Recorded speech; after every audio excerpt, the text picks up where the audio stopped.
ఇంకొక నటుడేమో 100 రూపాయలు పెట్టి పెట్రోల్ కొనుక్కుంటాడు, కానీ 10 పైసలు పెట్టి అగ్గిపెట్ట కొనుక్కోడు, అగ్గిపుల్ల దొరకదు. మన కవులకు కళాకారులకు తెలంగాణ నిలయమని మనందరికీ తెలుసు అధ్యక్ష. కానీ నటులకు కూడా కొదవ లేకుండా పోయింది. ఒక్క నటుని కూడా మెతుకుతే ఇద్దరిద్దరు నటులు దొరుకుతారు అధ్యక్ష.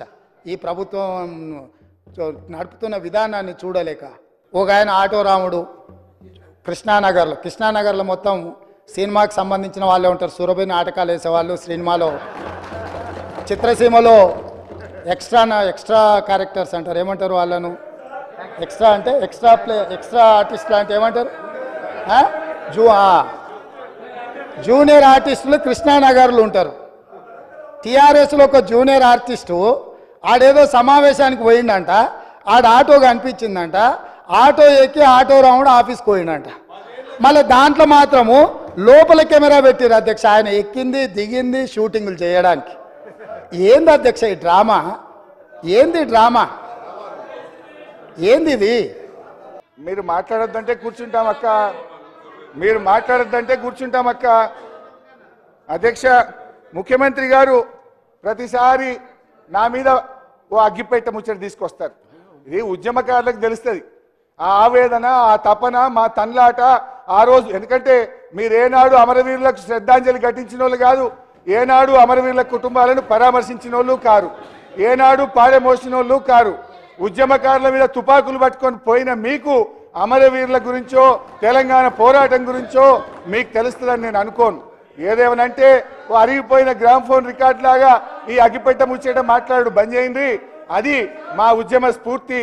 మేము ఆ రోజుల్లో పోరాటంలో మా ప్రయత్నాన్ని మీరు అట్లా కించపరిచో తగ్గించో రాజకీయంగా విమర్శ చేస్తామనుకుంటే అది మీ విజ్ఞతకే వదిలేస్తున్నాం అధ్యక్ష. ఈరోజు ఎస్ఎల్బిసి టనల్ విషయంలో కోర్స్ ఇరిగేషన్ మీద డిస్కషన్ ఉంటే చాలా డీటెయిల్గా నేను మళ్ళీ వాటన్నిటికి కూడా వివరణ ఇస్తాను అధ్యక్ష. ఎస్ఎల్బిసి టనల్ విషయంలో మొన్న ప్రెస్ కాన్ఫరెన్స్లో ఈరోజు అసెంబ్లీలో కూడా గౌరవ ముఖ్యమంత్రి గారి సభను తప్పుదో పట్టించారు. మొన్న ప్రెస్ కాన్ఫరెన్స్లో 1 కిలోమీటర్ తవ్విండ్రు 10 ఏళ్ళల్లా అని చెప్పిండ్రు. ఇవాళ అసెంబ్లీలో 1.5 కిలోమీటర్ మాత్రమే తవ్వారు ఈ 10 ఏళ్లలో అని చెప్పి ఒక తప్పుడు మాటను సభలో చెప్పి రాష్ట్ర ప్రజల్ని మీరు తప్పుదో పట్టిస్తా ఉన్నారు. 11 కిలోమీటర్లు మా హయాంలో ఎస్ఎల్బిసి టనల్ తవ్వడం జరిగింది. దయచేసి ముఖ్యమంత్రి గారు దీన్ని కరెక్షన్ చేసుకోవాలి. ఇంకోసారి మాట్లాడేటప్పుడు డబుల్ చెక్ చేసుకొని మాట్లాడండి.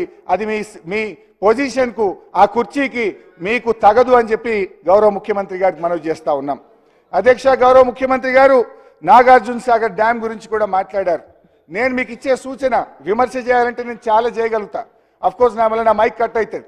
నేను మీకు ఇచ్చే సూచన, ఆ రోజు శ్రీశైలం ఆంధ్రప్రదేశ్ ప్రభుత్వ కంట్రోల్లో, నాగార్జున సాగర్ను తెలంగాణ ప్రభుత్వ కంట్రోల్లో ఇచ్చారు. కానీ ఈరోజు ఎన్నికలు జరిగే రోజు, పోలింగ్ రోజు ఆంధ్రప్రదేశ్ దుర్మార్గంగా వచ్చి ఆ రోజు పోలీసులు వచ్చి వాళ్ళు ఆధీనం చేసుకున్నారు. ఎలక్షన్ జరిగేటప్పుడు ఏముంటుంది, మనమందరం ఎలక్షన్ కమిషన్ పరిధిలో ఉంటాం. రాష్ట్ర ముఖ్యమంత్రి ఆపద్ధర్మ ముఖ్యమంత్రిగా ఉంటారు. అయితే నేను మిమ్మల్ని కోరేది ఏంటంటే, ఇవాళటికి 2 నెలలైనా సిఆర్పిఎఫ్ పోలీసుల భద్రతలో ఇలా నాగార్జున సాగర్ ఉన్నది. శ్రీశైలం మాత్రం ఈ రోజు కూడా ఆంధ్రప్రదేశ్ పోలీసుల హయాంలో ఉంది. మీరు వెంటనే నాగార్జున సాగర్ను మన రాష్ట్ర ఆధీనంలోకి తీసుకునే విధంగా మీరు కృషి చేయాలని చెప్పి నేను విజ్ఞప్తి చేస్తా ఉన్నా. ఎందుకంటే శ్రీశైలం ఈరోజు ఏపీ ప్రభుత్వంలో ఉన్నప్పుడు సాగర్ మన చేతుల్లో ఉండాలి. దానికి మీరు రమ్మంటే మీ వెంట అన్ని రకాలుగా రావడానికి, సహకరించడానికి మేము సిద్ధంగా ఉన్నామని మీ ద్వారా ముఖ్యమంత్రి గారికి తెలియజేస్తా ఉన్నాం అధ్యక్ష. కేఆర్ఎంబి విషయంలో గౌరవ ముఖ్యమంత్రి గారు మళ్ళీ చాలా ఆరోపణలు చేసినారు. నాకు క్లారిఫికేషన్ సమయం లేదు. కానీ ఇవాళ నేను అడిగేది ఒక్కటే, కేఆర్ఎంబిని అప్పచెప్పింది ఎవరు? మీరు కాదా? మినిట్స్ చదివి వినిపించమంటారా? 2 మినిట్లలో మీరు మీ ప్రభుత్వం వచ్చిన తర్వాత 17వ తేదీ 1వ తేదీ 2 మీటింగులు జరిగినాయి. 17వ తేదీ ఢిల్లీలో జరిగిన మీటింగ్లో, కేఆర్ఎంబి మీటింగ్లో చాలా స్పష్టంగా మీరు ఒప్పుకొని వచ్చారు. Both the states will hand over 15 prioritized component outlets of Nagarjuna Sagar project and Srisailam project to KRMB within 1 month time period. ఇది ఎందుకు ఒప్పుకొని వచ్చినారు? మరి మేము ఆ రోజు ఒప్పుకోలేదే. ఇది నా కథ కాదు, నేను చెప్తున్నది కాదు. ఇది కేంద్ర ప్రభుత్వం ఇష్యూ చేసినటువంటి మినిట్స్ నెల రోజుల్లోగా అప్పచెప్తామని మీరు చెప్పొచ్చినటువంటిది.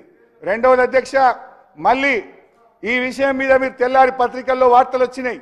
అయ్యో మనకు విద్యుత్ ఎట్లా, మన రాష్ట్రానికి అన్యాయం, జగన్ విజయం సాధించిన పత్రికల్లో వస్తే నేను ఆ రోజు ప్రెస్ కాన్ఫరెన్స్ పెట్టి ఈ ప్రభుత్వాన్ని తట్టి లేపినాం. అయితే లెట్ మీ కంప్లీట్. మొత్తం చెప్పినాక క్లారిఫై చేయమనండి. మొత్తం చెప్పినాక క్లారిఫై చేస్తే ఇంకా వాడికే మంచిగా ఉంటుంది. ఒక మంచి పని చేసినప్పుడు అభినందించడానికి నోరు రాకపోయినా ఆ నిర్ణయాన్ని వ్యతిరేకించుకుంటూ నిరసన తెలుపుతూ ఒక ఆటోని తీసుకొచ్చి అక్కడ తగలబెట్టింది అధ్యక్ష. కిరాయి పైసలే వెళ్తలేవు, సంసారం నడుస్తలేదన్న ఆటో డ్రైవరు ఆటో తగలబెట్టిందంటే ఆటో తగలబెట్టడానికి ఎన్ని పైసలు కావాలి అధ్యక్ష? ఆటో రౌండ్ ఆటోలో ఎక్కి తిరిగిందంట, ఆయనకు ఇంకొక ఆయనకు ఆటో ఖర్చులు వెళ్ళదంట, ఆయన తీసుకొచ్చి ఆటో తగలబెట్టిండంట. ఏంది అధ్యక్ష ఇది? అసలు ఇది ఏమైనా తెలంగాణ సమాజానికి మనం ఏం సందేశం ఇవ్వదలుచుకున్నాము?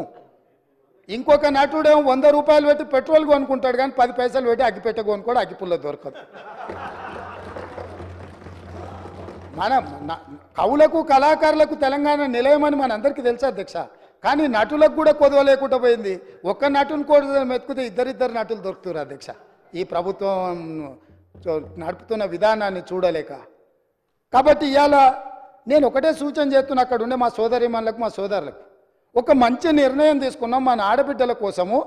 దానివల్ల ఆదాయం కూడా పెరిగింది. నేను మీకు లెక్కలు చెప్పదలుచుకున్న ఎండోమెంట్స్, దేవాలయాలు సందర్శనలకు పోయి రాష్ట్రం యొక్క ఇన్కము ఏ విధంగా పెరిగిందో కూడా మన వాళ్ళకి నేను లెక్కలు చెప్పదలుచుకున్నా అధ్యక్ష. ఆడబిడ్డలు బస్సు ప్రయాణాన్ని ఉపయోగించుకొని ఎక్కువ దైవ దర్శనాలు చేసుకోవడం వల్ల దేవాదాయ శాఖ యొక్క ఆదాయము నవంబర్లో, అంటే ఉచిత బస్సు ప్రయాణం లేనప్పుడు దేవాదాయ శాఖ ఆదాయము 49.28 కోట్ల అధ్యక్ష. అదేవిధంగా డిసెంబర్లో మేము ఉచిత బస్సు ప్రయాణం మొదలుపెట్టినాక ఆడబిడ్డలు కుటుంబ సభ్యులతోని యాదగిరిగుట్టనో లేకపోతే జోగులాంబనో లేకపోతే ఇతర దేవాలయాలు భద్రాచలంలో రాములవారినో ఇట్లా వివిధ దేవాలయాలను సందర్శించుకోవడం వల్ల డిసెంబర్ నెల ఆదాయము 93.24 కోట్ల రూపాయల అధ్యక్ష. జనవరి ఆదాయము 68.69 కోట్ల అధ్యక్ష. అంటే ఈరోజు ఆడబిడ్డలకు బస్సులో ఉచిత ప్రయాణం కల్పించడం వల్ల ఆడబిడ్డలు చాలా కాలం నుంచి కుటుంబ సభ్యులతో దైవ దర్శనం చేసుకోవాలన్న ఆలోచన ఉండి అవకాశం రాక ఆర్థిక పరిస్థితి అనుకూలించక ఇవాళ మా ప్రభుత్వము ఆడబిడ్డలకు ఉచిత బస్సు రవాణా సౌకర్యాన్ని కల్పిస్తే దైవ దర్శనం వల్ల దేవాదాయ శాఖకు ఆదాయం పెరిగింది అధ్యక్ష. ఇది ఒక మంచి శుభసూచకం. దీన్నైనా వారు అభినందిస్తే బాగుంటుందని నేను అనుకున్నా, వారు అభినందించలేకపోయారు అధ్యక్ష. అదేవిధంగా అధ్యక్ష, ఉద్యోగాలు పదే మీరు 2 లక్షల ఉద్యోగాలు ఇస్తా అన్నారు. ఎక్కడ పోయినా మీరు 2 లక్షల ఉద్యోగాలు? అసలు తెల్లారేయాలి కదా అధ్యక్ష. మీ ఉద్యోగాలు పోయిన దుఃఖంలో మీరున్నారేమో కానీ నిరుద్యోగ యువకులు ఆ దుఃఖంలో లేరు అధ్యక్ష. ఉద్యోగ అవకాశాలు కల్పించాలంటే దానికి ఒక ప్రాసెస్ ఉంటుంది అధ్యక్ష, ఒక విధానం ఉంటుంది. జస్ట్ లైక్ దట్ ఇట్లా చేయడానికి ఉండదు. గతంలో మీరు చేసినట్టు మేము చేయలేము. జిరాక్స్ సెంటర్లలో పల్లి బఠానీలు అమ్మినట్టు పరీక్ష పత్రాలు ఎక్కడ పడితే అక్కడ సంతలో సరుకులాక అమ్ముకునే విధానం మేము దేదలుచుకోలేదు అధ్యక్ష. మా పేషీలలో ఉండేటోళ్ళు ఎవరు అట్లాంటి దాంట్లలో లేరు అధ్యక్ష. మా పేషీలలో ఉండే వాళ్ళ బంధువులు ఎవరు ఇట్లాంటి కుంభకోణాలలో లేరు అధ్యక్ష. మేము మీలాగా కాదు, మీరు మీలాగా మమ్మల్ని ఎందుకు అనుకుంటున్నారు? ఒక విధానం, ఆ విధానంలో మేము ప్రయత్నం చేస్తున్నాము. గతంలో మీరు నియమించిన వాళ్ళకి అర్హత లేదని హైకోర్టు చెప్పింది సభ్యులుగా. వాళ్ళని తొలగించమంటే రాజీనామా చేయమని అంటే వాళ్ళు విస్మించు కూర్చుంటే కొన్ని విధి విధానాల వల్ల వాళ్ళని తొలగించడానికి కొంత ఆలస్యమైంది. వాళ్ళ వెనకాల కూడా మరి మీరే ఉన్నారా అంటే నాకు తెలియదు, అది మీరు చెప్పాలి ఉన్నారో లేరో. ఏదేమైనా వాళ్ళని తొలగించడము, కొత్తగా నోటిఫికేషన్ ఇవ్వడం, కొత్తగా ఆహ్వానించడం, చైర్మన్గా అదేవిధంగా సభ్యులుగా నియమించడం, ఇదంతా కూడా ఒక ప్రాసెస్. ఇదే కాకుండా గతంలో ఇచ్చిన నోటిఫికేషన్లకు కూడా ఎంతసేపు మీ ఉద్యోగాలను రెన్యువల్ చేసుకోవాలన్న ఆలోచనలో పడి ఆ తాపత్రయంలో మీరు వాళ్ళ ఉద్యోగ నియామకాలు చేపట్టకపోవడం వల్ల వైద్య ఆరోగ్య శాఖలో మీరు నియామకాలు చేపట్టకుండా వదిలేస్తే మేము వచ్చే ఆ సమస్యలు పరిష్కరించి పెద్దలు దామోదర్ రాజనరసింహ గారు మొట్టమొదట ఆ కార్యక్రమాన్ని చేపట్టి 6,956 స్టాఫ్ నర్సు ఉద్యోగాలు ఎల్బీ స్టేడియంలో నియామక పత్రాలు వాళ్ళకి అందజేసినాం అధ్యక్ష. ఇది మా చిత్తశుద్ధి. పదాలు తెలియని పెదవులకు అమృత వాక్యం అమ్మ. సంతానలేమి సమస్యతో బాధపడుతున్న ప్రతి స్త్రీమూర్తి బాధను మేము అర్థం చేసుకోగలం. 49 వరల్డ్ బెస్ట్ ఎంబ్రియాలజీ ల్యాబ్ మరియు జిల్ట్రిక్స్ అలారం సిస్టాన్ని మొట్టమొదటిసారిగా ఏపీ మరియు తెలంగాణలో ఈ నెల 9న ప్రముఖ సినీ నటి స్నేహ, స్పెయిన్ దేశానికి చెందిన international senior embryologist Javier Herrera గారు ప్రారంభించారు. ఈ శుభతరుణంలో రక్త పరీక్షలు, AMH test, RBS, semen analysis, ultrasound scan, follicle scan ఈ నెల 31 వరకు ఉచితంగా అందిస్తుంది. 49 అంటే సంతానం, 49 అంటే సంతోషం.